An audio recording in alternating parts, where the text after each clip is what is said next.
नमस्कार दोस्तों, चलिए महत्वपूर्ण प्रश्न लेके आए हैं जो कई बार टैक्ट एग्जाम में पूछे गए हैं और बहुत ही इम्पोर्टेंट क्वेश्चन है। चलिए देखते हैं। तो पहला प्रश्न है, खेल पद्धति के प्रवर्तक कौन हैं? तो जो खेल पद्धति है उसके प्रवर्तक कौन हैं? तो बताइए ये कौन सा होगा?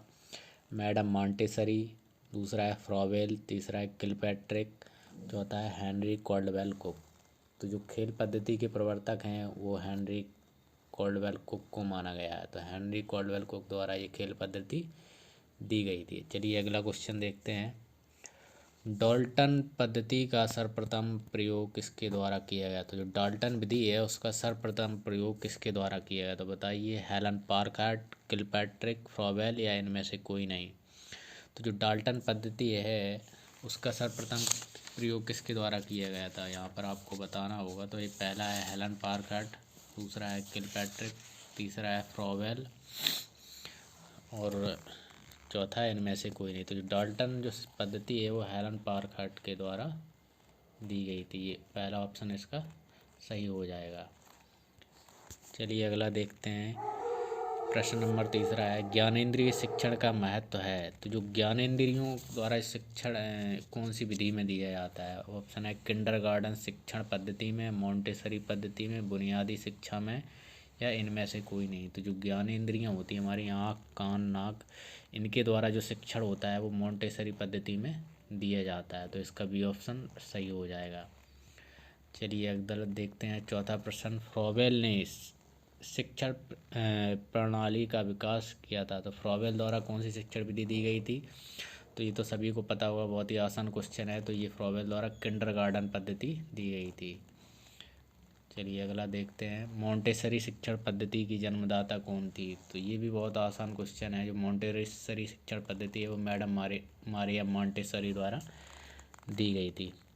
अगला छठा क्वेश्चन देखते हैं। किस शिक्षाविद ने कहा था कि प्राथमिक स्तर पर अध्यापिका का होना आवश्यक है? तो ये किसका कथन है कि जो प्राथमिक स्तर पर जो शिक्षिका होती है, जो मैडम का होना आवश्यक है? तो ये कथन है मैडम मारिया मॉन्टेसरी द्वारा। इनने कहा था कि प्राथमिक स्तर पर जो बच्चे होते हैं वो बहुत छोटे होते हैं और उनके लिए शिक्षिका का होना आवश्यक होता है। शिक्षिका से वो अपने शिक्षण विधि उससे अधिक प्रभावी होती है क्योंकि वो शिक्षिका में ही अपने माँ को देखते हैं। चलिए सातवां क्वेश्चन एक मिस प्रिंट हो गया, ये प्रिंट सही नहीं हुआ। तो ये क्वेश्चन था, चिल्ड्रन हाउस का निर्माण किया गया है। तो यहाँ पर ऑप्शन देखते हैं। तो ये चिल्ड्रन हाउस है उसका निर्माण मैडम मारिया मॉन्टेसरी द्वारा किया गया था। आठवां क्वेश्चन देखते हैं। प्राथमिक स्तर पर शिक्षण का सबसे अच्छा तरीका कौन सा है? तो जो प्राथमिक स्तर पर है वो उसमें शिक्षण का सबसे अच्छा तरीका कौन सा होगा? पहला है प्रयोगशाला विधि, कि प्रश्नोत्तर विधि, व्याख्यान विधि या खेल विधि। तो प्राथमिक स्तर पर सबसे प्रभावी तरीका होता है खेल विधि। खेल विधि के द्वारा ही प्राथमिक स्तर पर बच्चों को शिक्षा दी जाती है। तो यहाँ पर ये खेल विधि इसका राइट ऑप्शन हो जाएगा, खेल विधि। चलिए अगला देखते हैं। बच्चों का प्रथम गुरु होता है। तो जो बच्चों का प्रथम गुरु कौन होता है? उनकी आंतरिक सोच या शिक्षक, अभिभावक या वातावरण। तो जो अभिभावक उनके माता पिता होते हैं वही उनके प्रथम गुरु होते हैं।